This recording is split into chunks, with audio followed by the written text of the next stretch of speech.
चुकीचं आहे. असे चुकीचं आहे म्हणजे हा शेतकऱ्यावर अन्याय आहे.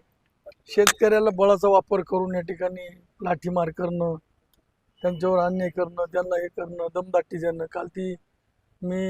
काल सकाळी माझ्या मतदारसंघामध्ये फार गुजरात बॉर्डरवर असल्यामुळं मला उशिरा कळालं. मी 12:30 वाजता घाटाच्या वर निघालो, परंतु सकाळी जायचं होतं, परंतु 2 दसकरेवधी असल्यामुळं मी लेट गेलो.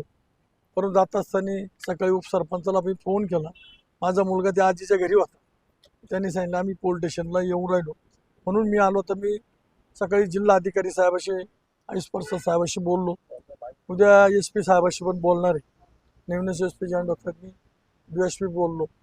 आणि या बाबतीमध्ये परवा मी एकच विषय महसूल मंत्री, मुख्यमंत्री, सन्माननीय मुख्यमंत्री, उपमुख्यमंत्री सुमित्रा वहिनी यांना निवेदन देणार आहे. या जो काही प्रांत अधिकारी SDM यांनी अतिशय गेल्या 2-4 महिन्यापासून नाशिक त्र्यंबकेश्वर रस्त्यात त्या बाबतीत त्यावेळेस असंच केलं.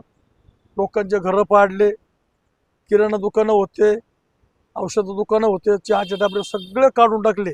आणि आज रस्ता फक्त 30 मीटर चालू आहे.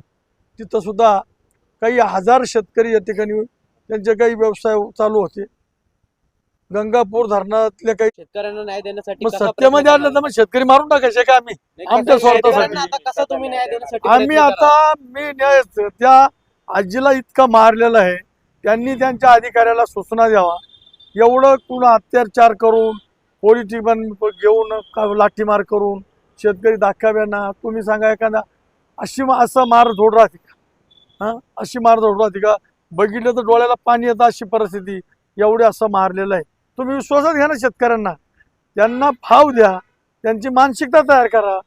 तुम्ही एवढं डायरेक्ट येतो सकाळी लगेच सुरू करायच्या गाड्या घ्यायच्या आणि तुम्ही लगेच पोलीस बंदोबस्तामध्ये हे करा. तुम्ही याबाबत कोणाला काय सांगणार? मी CM साहेबाला विनंती करणार आहे, महसूल मंत्र्याला विनंती, ज्या प्रांत अधिकाऱ्यांनी SDM अधिकाऱ्यांनी जे स्वतःहून त्याला अधिकारच नाहीये, त्यांनी त्यावेळेस जाऊन शेतकऱ्याची मिटिंग घ्या. बाबा तुम्ही 2 दिवस थांबा ना, त्यांची मानसिकता तयार करा. तुम्ही डायरेक्ट अशी हुकुमशाही करता, तुम्ही कसं हे काय का?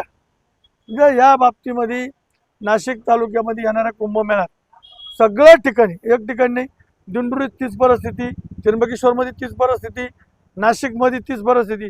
म्हणजे शेतकऱ्याला रस्त्यावर आणि उघडं पाडून आणि या ठिकाणी कुंभमेळा करायचं काम. मुख्यमंत्री महोदयाला बोललो,